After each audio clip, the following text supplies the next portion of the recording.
Cette émission vous est présentée et commanditée par votre Caisse populaire de la Haute-Gaspésie qui vous offre un éventail complet de services adaptés à vos besoins. 418-663-2214.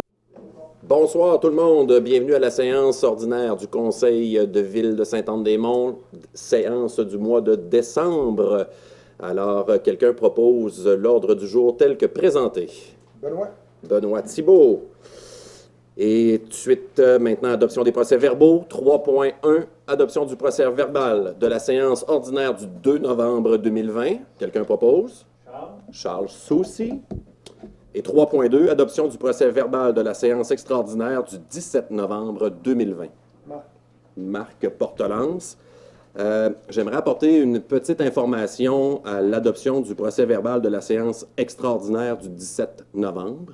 Je l'ai déjà mentionné que les séances extraordinaires, c'est de permettre des résolutions pour aller un peu plus vite au niveau administratif. Mais lors de cette séance-là, du 17 novembre, nous avons procédé à l'embauche d'un nouveau contremaître aux opérations, aux travaux publics, qui est Marco Desjardins. Marco est quelqu'un qui travaille depuis longue date quand même chez nous à la ville de Sainte-Anne-des-Monts, mais pour qu'il commence à travailler plus tôt, au lieu d'attendre à ce soir, nous l'avons fait par séance extraordinaire, mais je tenais quand même à vous le souligner ce soir pour souhaiter la bienvenue, à Marco, et pour vous annoncer aussi, vous les citoyens, le nouveau contremaître des opérations est Marco, suite au départ de M. Sylvain Laflamme en juin dernier. On avait pris la décision, on va passer l'été, période de vacances et autres, puis à l'automne, on réouvrira le poste. Alors, je voulais vous le transmettre ce soir, considérant que ça a été fait via une séance extraordinaire. Nous tombons maintenant au point d'information. 4. Écoutez, il y a l'hiver qui vient de s'installer, je pense que définitivement pour la saison hivernale, c'est bien correct. Par contre, j'aimerais rappeler aux gens 3 points ou 3 faits saillants importants concernant la neige. Tout d'abord, le soir, à compter de 22 heures, il est interdit de se stationner dans les rues de la ville. Pourquoi? C'est fort simple.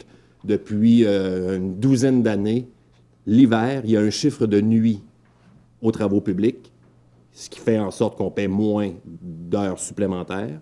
Et le quart de travail de nuit sert essentiellement à faire du déneigement, de dégager des rues et autres. Alors, lorsqu'il y a des voitures qui sont stationnées dans les rues et qui obstruent le bon fonctionnement du déneigement, c'est plate. On reçoit des gens qui nous appellent pour dire que la rue a été mal déneigée, de 1. Et de 2, nous, il y a un règlement qui existe depuis longue date et c'est important de le rappeler aux gens. Maintenant, cette année, il va y avoir une petite nouveauté, ce qu'on appelle des petits flyers, là. Si jamais, pendant les opérations, il y a une auto qui est dans le chemin, le contremaître, avec son équipe, va placer un encart dans le pare-brise du véhicule.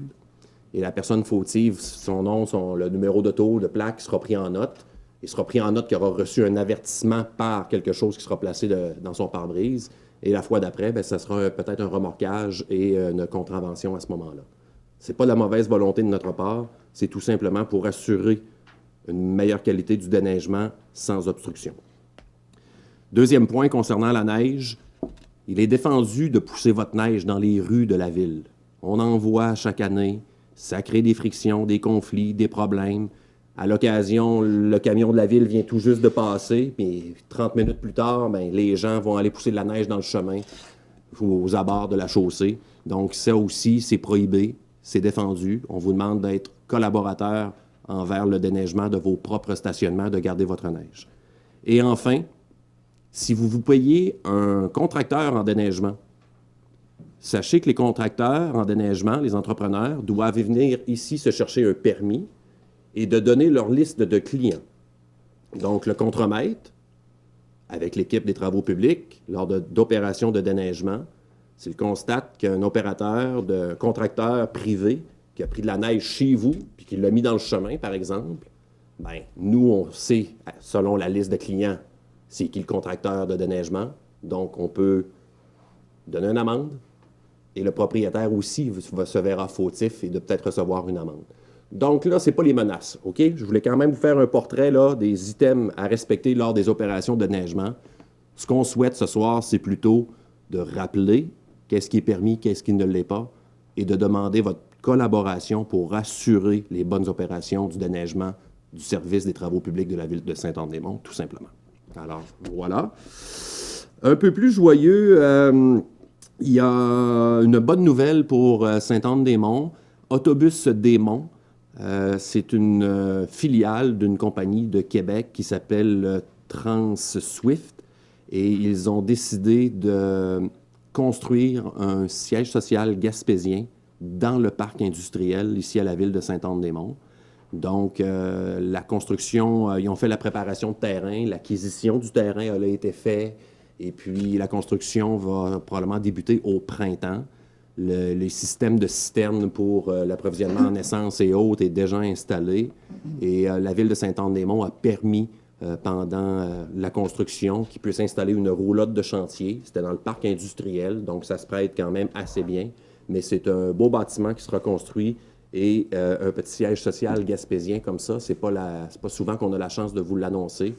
Il y a eu des représentations de fait par le directeur général et par moi depuis au moins le mois de juin pour tenter de parvenir à dénouer les impasses, les vendeurs de terrain et autres. Alors, on est content, c'est officiel. Alors, la construction est en cours actuellement. Autre point d'information, il y a une relance de la Chambre de commerce à Sainte-Anne-des-Monts, mais pour toute la Haute-Gaspésie. Ça fait quelques années qu'il n'y a pas d'employé permanent au sein de la Chambre de commerce. Moi, visiblement, oui, on est les élus, la ville. Il y a aussi le CLD-MRC, qui a les élus qui participent, contribuent au développement économique. Mais je crois fermement qu'avoir une Chambre de commerce, c'est essentiel dans un milieu. C'est une Chambre de commerce dynamique. C'est ce qui favorise et qui donne une voix supplémentaire à celle déjà en place pour favoriser et être à l'écoute des entrepreneurs, des commerçants, des propriétaires pour le volet du développement économique d'un territoire donné. Donc, ils sont en recrutement de membership actuellement. Et vous avez jusqu'au 15 décembre pour vous y abonner. Je vous invite à aller visiter la page Facebook de Chambre de commerce Haute-Gaspésie. Vous allez avoir le lien pour aller vous enregistrer.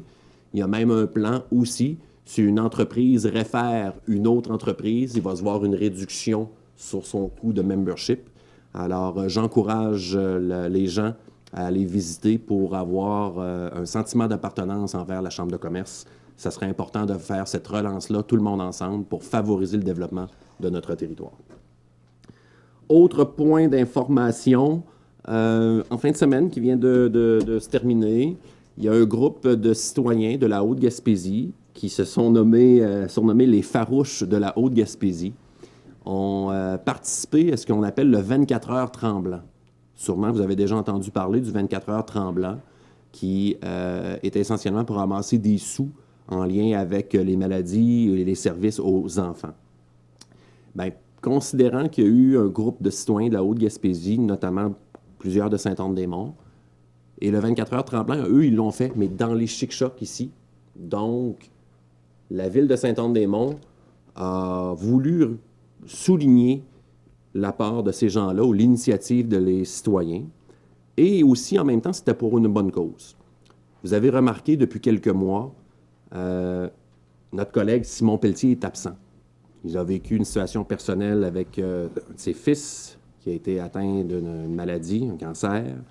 Alors, Simon, il a eu la bonne nouvelle vendredi que son fils était en rémission, qu'il ne restait plus de cellules cancéreuses. Il m'a donné la permission d'en parler ce soir ouvertement devant la caméra, donc je le fais. Alors, je reviens aux Farouches de la Haute-Gaspésie. On voulait faire une symbolique en lien, entre autres, avec ce que notre collègue vit.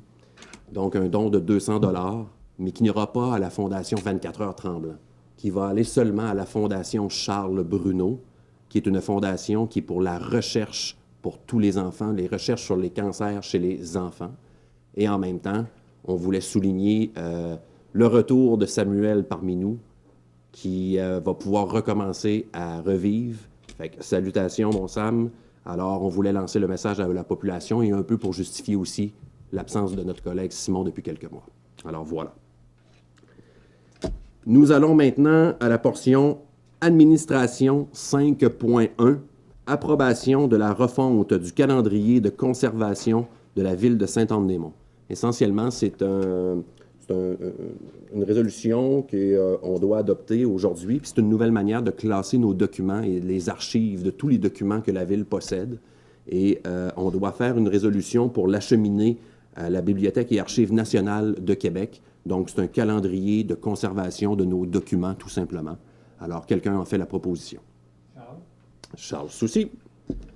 5.2, reconnaissance des chevaliers de colon, conseil 6604, aux fins du programme d'assurance de dommages de l'Union des municipalités du Québec. Donc, vous connaissez, je pense, la mécanique là, pour ceux et celles qui suivent la séance du conseil. Alors, on ne se répétera pas. On doit reconnaître l'organisme par résolution pour qu'il y ait un tarif privilégié via le programme d'assurance de l'UMQ. Quelqu'un propose? Ariane Lévesque. 5.3, dépôt du registre relatif aux dons reçus par les élus en 2020. Donc, je m'explique. Tout cadeau ou don qu'un élu reçoit au-delà d'une valeur de 200 $, nous devons le déclarer dans un registre. Et je vous assure que depuis, en tout cas pour le registre de l'année 2020, il est vierge, notre formulaire. Donc, il n'y a pas d'élu qui a reçu de dons ou de cadeaux au-delà de 200 $. T'as pas eu une tête l'année passée? Alors, voilà. Mais c'est une mécanique que nous avons faire une fois par année, et c'est ce soir. Alors, pas d'inquiétude de ce côté-là, mais il n'y a pas besoin de proposition, c'est un dépôt. 5.4, approbation du calendrier des séances ordinaires du Conseil pour l'année 2021. Donc, j'imagine que ça sera affiché publiquement sous peu. Ça reste similaire à ce que nous vivons depuis plusieurs années. Donc, c'est toujours le premier lundi de chaque mois. Il y a des exceptions. Je vous donne un exemple. Là, la fête du travail, c'est toujours le premier lundi du mois de septembre. Donc, la séance est le lendemain, le mardi. Donc, il y a peut-être aussi des fois, lorsque le lundi saint tombe le premier lundi du mois, et il y a aussi la séance du mois de janvier, qui n'est pas le premier lundi du mois de janvier, mais le deuxième. Alors, le calendrier reste essentiellement le même, toujours le premier lundi de chaque mois à 20 h. Quelqu'un propose? Marc Portorance. 5.5, prolongation du contrat de travail de Mme Nathalie Ross, commis de bibliothèque. Donc, Mme Ross, c'est sous forme de contrat et on renouvelle son entente à l'année, une fois par année, c'est-à-dire parce qu'on ne connaît pas la date de réouverture de la Maison de la Culture et Bibliothèque. On ne sait pas comment opérer aussi avec l'histoire de COVID. Oui, on entend des bonnes nouvelles de vaccins et autres, mais ceci dit, nous avons ici, parce que le contrat de travail de Mme Ross vient à échéance, on veut le renouveler pour 1 an aux mêmes conditions, tout simplement. Quelqu'un propose? Charles Soucy. 5.6, don pour équipement aux Sœurs Saint-Paul de Chartres. Écoutez, les religieuses ont décidé de se séparer de plusieurs biens qui est à la maison ici, l'ancien hôpital sur la 1er avenue. Alors, notre directrice de la culture, Mme Monique Campion, a été invitée à aller voir certains objets. Monique est ressortie avec quelques meubles étagères pour peut-être bonifier ce que nous avions déjà à la bibliothèque, puis on est en train de vouloir commencer à réaménager. Alors, on est ressorti avec quelques beaux morceaux intéressants. En échange, les religieuses nous ont demandé de peut-être faire tout simplement un don. Mais le don, les religieuses vont leur donner à des organismes communautaires du territoire et ils veulent le faire maintenant dans le cadre de la fête de Noël pour des gens qui sont plutôt en besoin. Alors, le montant est de 200 $ pour avoir certains beaux meubles de qualité. Quelqu'un propose? Benoît Thibault. 5.7, autorisation des sommes dues à M. Roland Paquette. Donc, M. Roland a travaillé pour nous durant les 3 derniers hivers. Puis, il a remis sa démission après l'hiver dernier. Son poste était l'opérateur de machinerie lourde de nuit, l'hiver seulement. Alors, les sommes dues, c'est équivaut à une banque d'heures de 46,5 heures que nous devons à M. Paquette. Je vais prendre la peine de souligner le travail de M. Roland. Merci beaucoup pour les loyaux services.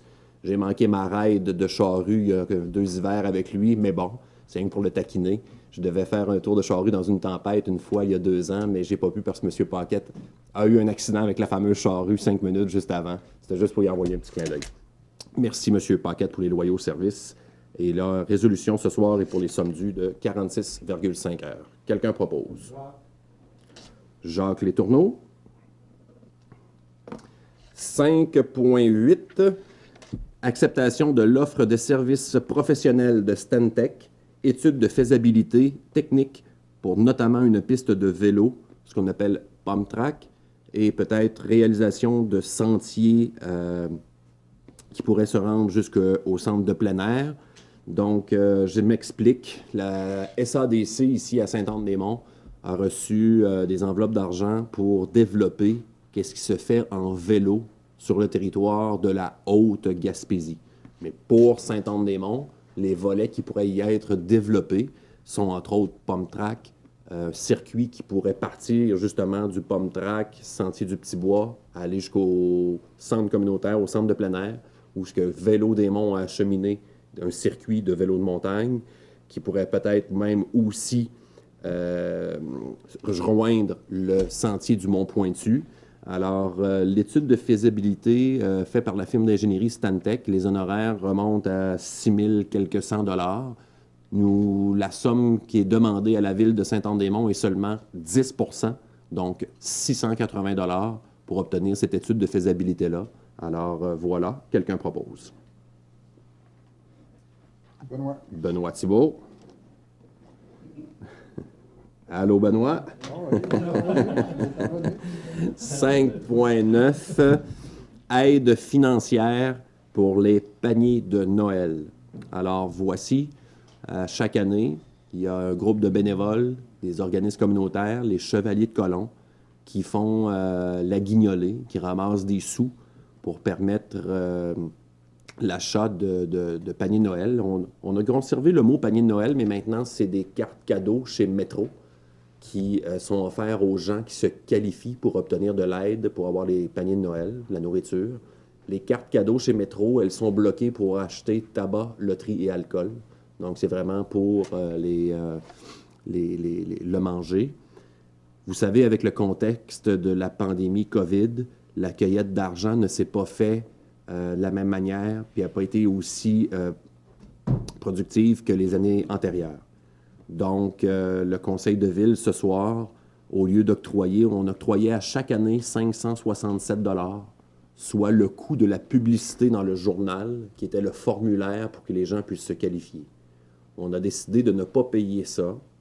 On a demandé au groupe communautaire de voir est-ce que les gens puissent postuler autrement sans payer cette publicité-là, pour qu'on puisse au moins mettre ces argents-là dans les paniers de Noël, considérant que la cueillette d'argent semblerait être plus difficile cette année dans le contexte. Donc, aujourd'hui, la personne qui chapeaute, qui coordonne les activités des paniers de Noël m'a contacté pour répondre à la demande réelle actuelle, qui est de 148 demandes. Ils ont un manque à gagner de 3 000 $. Le conseil municipal, ce soir, confirme qu'ils vont octroyer le 3 000 $ pour répondre aux besoins qui sont en demande pour les paniers de Noël. Vous comprendrez que nous, on a un programme d'aide financière aux organismes à chaque année qu'on budgète. Je pense que cette année, on avait budgété 15 000 $. Et à cause qu'il n'y a presque pas eu d'activité organisée par les organismes pendant l'année, ce poste budgétaire-là, il reste une douzaine de mille. Donc, à chaque année, on le passe, l'argent. Puis cette année, on ne l'a pas passé. Alors, on voulait faire un geste significatif auprès des gens de Sainte-Anne-des-Monts qui sont dans le besoin. On en est fiers. C'est un moment important, puis pour tout le monde. Mais on a pris en considération aussi le contexte de la pandémie. Fait qu'on est fiers ce soir d'annoncer une aide financière de 3 000 $ aux bénévoles, aux organismes communautaires qui chapeautent la réalisation des paniers de Noël. Alors voilà. Quelqu'un propose? Ariane Lévesque. 5.10, embauche des opérateurs de machinerie sur la liste de rappel. Donc, notre banque de liste de rappel était vide. Donc, on a passé à un processus offre d'emploi sur liste temporaire.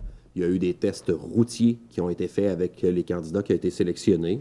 Donc, on a 4 personnes qui vont être nommées ce soir, qui sont sur une liste de rappel temporaire.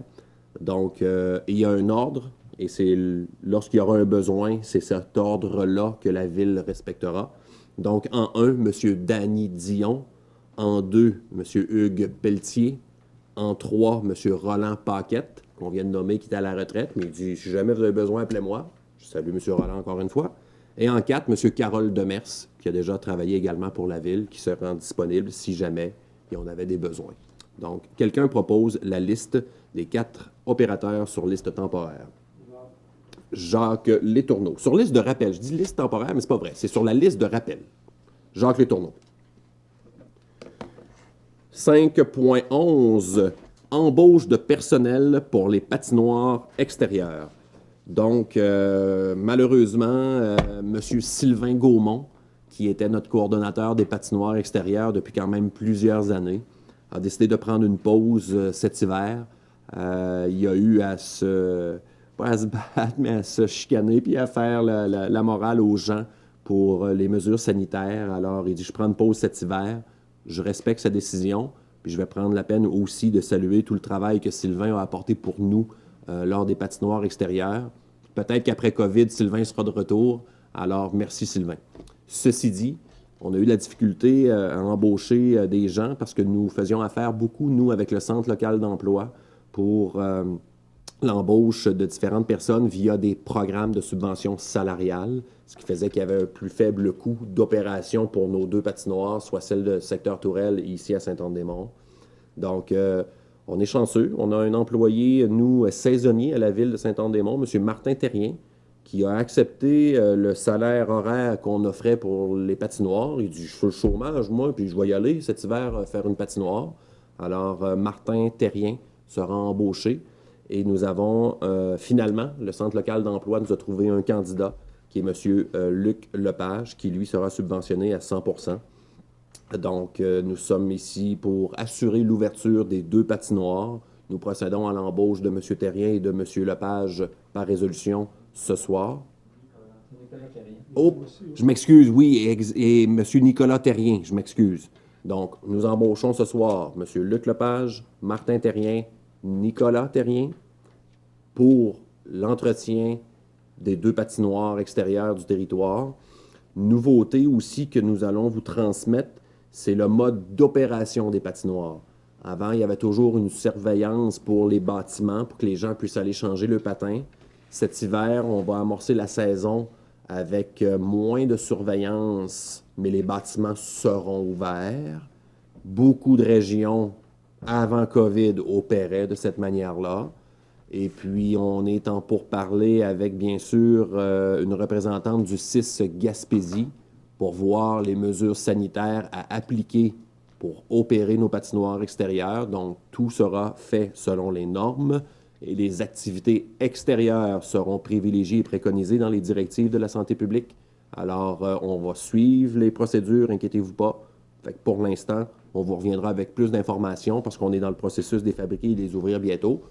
Remarquez qu'on n'a pas eu la température propice à aller jusqu'en fin de semaine pour préparer les patinoires. Donc, on va s'affairer avec l'embauche des individus ce soir par résolution. Quelqu'un propose?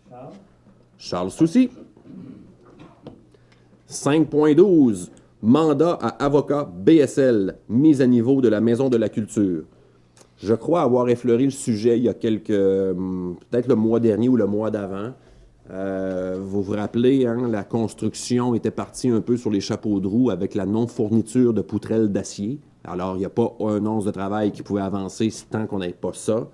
Alors, on a été obligé de retenir les services d'avocats parce qu'on sentait les poursuites à cause des délais. Tout le monde voudrait avoir des honoraires supplémentaires et bon. Alors, nous, on voyait important de regarder les intérêts de la Ville et puis de protéger les intérêts de la Ville, c'est important. Puis puisqu'il y a d'autres avocats qui sont mandatés par d'autres parties, de d'autres tiers, fait en sorte que nous, pour s'assurer de payer rien ou le strict minimum, l'argent de vous, les contribuables. C'était important de retenir les services de cette firme-là. Mandat, je veux juste m'assurer des montants. Pour l'instant, c'est à la pièce à la demande. Donc, OK, écoutez, bon, je m'excuse. C'est qu'on a un taux horaire que l'avocat va nous charger, mais pour l'instant, il n'y a rien de fait. C'est rien que nous, on n'a pas le choix. Il y a Sylvie, qui est avocate également, qui parle avec ces gens-là pour bien identifier la cause qui se pointe à nous. Donc, le message qu'il faut retenir, c'est on protège les intérêts de la ville parce qu'il pourrait y avoir des poursuites dans le cadre de ça. Je vais aller plus loin que ça. Le gouvernement du Québec, à partir du 15 mars, ont fermé les chantiers de construction dus à la pandémie COVID. Ben, nous aussi, le chantier est fini. Ben là, il y a des gens qui veulent des honoraires supplémentaires parce que les délais sont plus longs. Pourquoi que la ville de Saint-Anne-des-Monts paierait, là? Alors, on veut voir vraiment aux intérêts de nos argents. Alors, voilà. Quelqu'un propose le mandat à la firme d'avocats BSL. Charles Soucy. Ce qui nous amène à la portion trésorerie 6.1, approbation des comptes payés et à payer au 30 novembre 2020. Donc, les comptes payés, chèque numéro 32 741 au numéro de chèque 32 780 pour un montant de 222 490 et 72 sous. Les comptes à payer au 30 novembre, chèque numéro 32 781 au numéro de chèque 32 911, pour un montant de 589 767 et 26 sous, pour un montant total de comptes payés et à payer au 30 novembre 2020, 812 257 et 98 sous. Quelqu'un propose? Ariane Lévesque. 6.2, dépôt du certificat relatif au déroulement de la procédure d'enregistrement des personnes habiles à voter concernant le règlement d'emprunt 20-902 concernant le règlement d'emprunt de l'aéroport. Ça a été publié, personne n'a levé la main, donc nous passons le dépôt ce soir tout simplement. Il n'y a pas besoin de résolution. Nous tombons au point urbanisme 7.1, dépôt des procès-verbaux des réunions du comité consultatif d'urbanisme tenues les 17 novembre et le 1er décembre 2020. Ce n'est qu'un dépôt. Pardon. Et maintenant, en 7.2, demande de dérogation mineure au 196 7e rue Ouest. Sylvie. C'est un bâtiment qui est situé, c'est un HLM, c'est l'Office municipal d'habitation qui fait la demande. C'est que le bâtiment, la marge de recul après la préparation du certificat d'implantation s'est avérée être de 3,6 mètres, alors que notre règlement prévoit, non, c'est le contraire. Notre règlement prévoit une marge de recul de 3,6 mètres et dans ce cas-ci, le bâtiment avait une marge de 3,45 mètres. Donc, il y a une différence de 15 cm. Pour régulariser la situation, il faut qu'une dérogation mineure soit acceptée par le Conseil. C'est accepté par le CCU et publié aussi dans le journal L'Avantage et sur le site Internet de la Ville. Quelqu'un propose? Benoît. Benoît Thibault? Allô, Benoît? C'est une farce. 7.3. Demande à la Commission des protections des terres agricoles du Québec, donc demande à la CPTAQ, de M. Régis Bélanger pour les lots 4 882 317, 4 882 318, 4 882 322, 4 882 320 et 4 882 316 du cadastre du Québec. C'est pas une demande souvent, lorsqu'on nous avons des résolutions ou des demandes d'appui ici par résolution au Conseil de ville, c'est souvent pour tenter un dézonage agricole. Ce n'est pas le cas ici. Monsieur Bélanger, oui, il y a une propriété qui est en terre agricole, mais qui n'est pas capable de vouloir vendre sa maison parce que ça vient dans un... Vous avez vu les numéros de lots, donc c'est tous des lots qui viennent avec la propriété. Alors, pour donner une chance à M. Bélanger, on appelle ça de morceler, Sylvie? Oui, c'est qu'il veut aliéner une partie de ses terres agricoles, Donc, il veut morceler pour se donner plus de chances de vendre sa propriété sur seulement un lot au lieu de tenter de vendre toute la grande surface. Ouais, vas-y. Tous les lots que vous venez de mentionner, là, les 5 lots, font partie. Il y a sa maison qui est sur un de ces lots-là, le chemin d'accès, et les 3 autres lots font partie de l'ensemble qu'il veut vendre. Il va demeurer propriétaire de 1, 2, 3, 4 autres lots qui vont toujours être zonés agricoles. Mais quand vous avez un terrain agricole, vous ne pouvez pas en vendre une partie. Le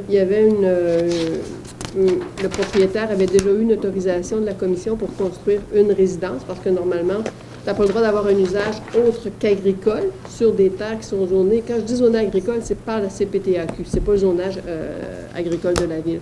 Donc, il veut, pour pouvoir, comme M. le maire le disait tout à l'heure, vendre plus facilement sa maison parce que la valeur de l'ensemble est trop élevée. Quelqu'un qui veut acheter uniquement la maison, il n'y a pas besoin de toutes les terres et vice-versa. Quelqu'un veut acheter les terres, il n'y a pas besoin de la maison. Fait qu'il divise en deux, mais sur une de ces demi-là, sa propriété se trouve. Donc, il espère de cette façon-là pouvoir vendre sa résidence privée. Quelqu'un propose. Jacques Letourneau. 8.1.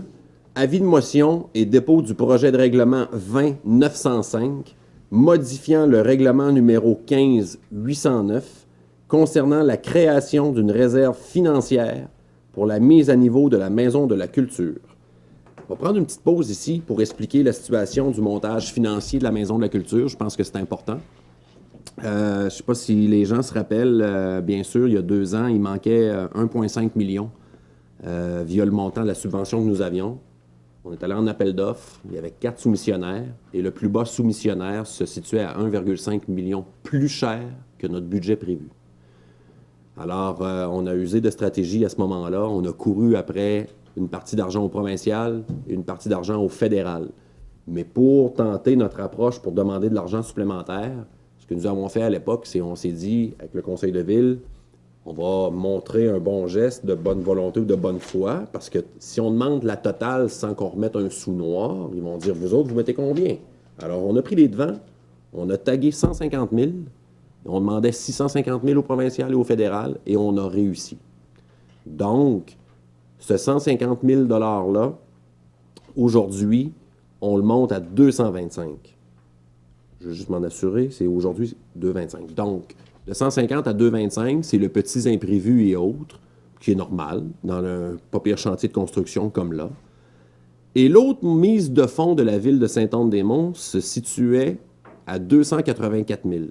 Si vous vous rappelez, pour ceux qui ont de la mémoire, qui suivent les séances du conseil, lorsque nous avions vendu l'ancienne usine Spiello, on avait déjà réservé une somme d'argent qu'on avait mis de côté dans une réserve pour justement essayer de tenter de faire le projet de la Maison de la Culture.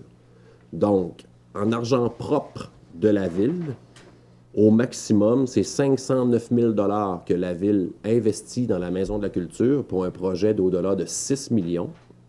Vous avez bien compris, un projet de 6 millions avec une mise de fonds de la ville de vos argents de 509 000 $, que lors de la vente de Spiello, on avait gardé une portion de l'argent. Alors, au net, c'est 225 000 $ ce soir, notre réserve financière qu'on ajoute. On n'a pas emprunté et les citoyens ne sont pas taxés pour un projet de l'ampleur de 6,5 millions. Je vais vous dire, c'est plutôt rare d'avoir un montage financier semblable. Je fais un parallèle avec le dossier de l'aéroport. Le dossier de l'aéroport, vous vous rappelez, ça a popé à de l'argent budget, ça a popé à 1,2 million plus cher que le budget prévu. Le contexte ne se prêtait pas à ce qu'on court de l'argent supplémentaire au gouvernement. Je n'embarquerai pas dans ce game-là, mais ce que je veux dire, c'est qu'avant de plonger dans la vraie argent emprunté aux contribuables, puis vous allez être taxés, on se donne la chance de retourner en appel d'offres, puis on a fait nos devoirs. Donc, je reviens à la Maison de la Culture. Faire des projets de 6,5 millions avec 500 000 de mise de fonds, là, je vais vous dire, on aimerait ça enclencher des projets tout le temps comme ça. C'est une réussite, on est bien content. Puis bientôt, on va donner plus d'informations sur la réouverture de la Maison de la Culture. Ceci dit, le point qu'on aborde aujourd'hui, c'est l'avis de motion et dépôt du projet de règlement 20-905 modifiant le règlement numéro 15-809 concernant la création d'une réserve financière pour la mise à niveau de la Maison de la Culture.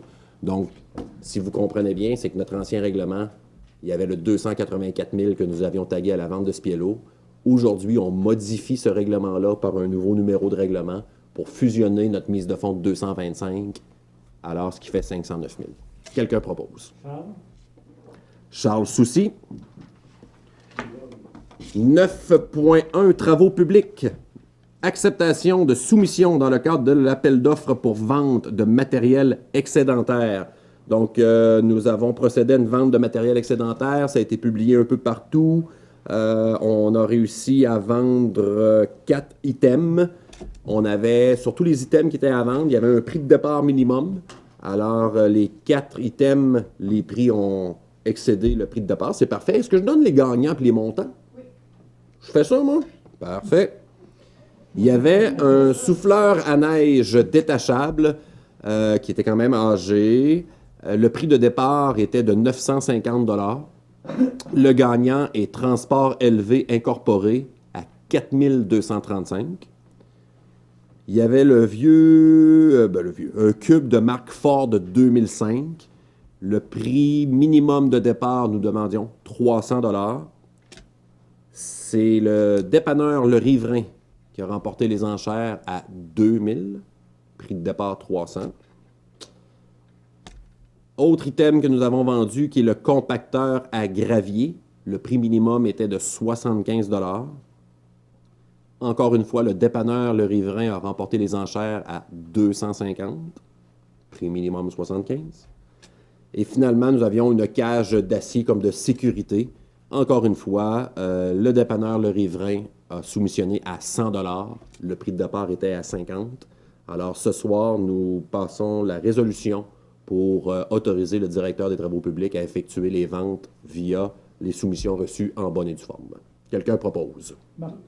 Marc Portelance. 9.2.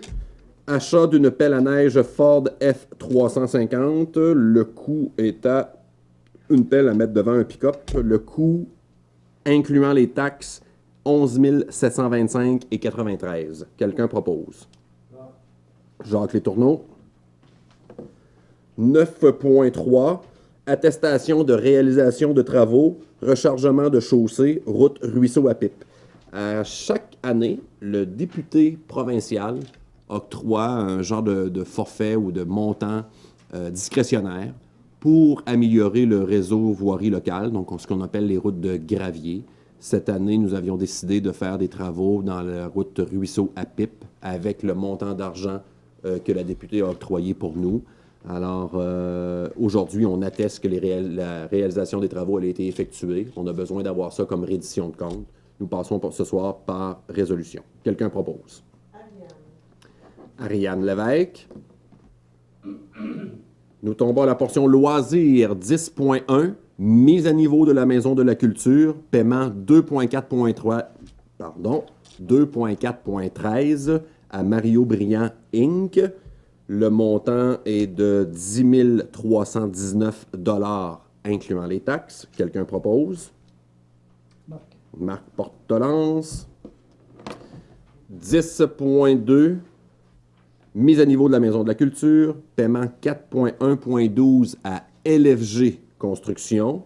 LFG est vraiment l'entrepreneur général.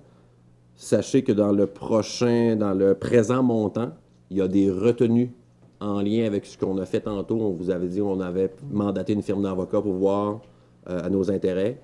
Il y a des retenues qui est fait au paiement à l'entrepreneur général pour se baquer au cas où qu'est-ce qui pourrait y arriver. Le présent certificat, le montant incluant les taxes, 503 464 $ et 30 sous. Quelqu'un propose? Charles Soucy. Oups! Pourquoi que j'ai dit 503, moi? Ah, ben c'est le montant total, mais si j'enlève les retenues, c'est tout ça, les amis? Bon. Montant recommandé, 308 619,22. Ah, désolé tout le monde. Ça m'arrive, M. Gabriel.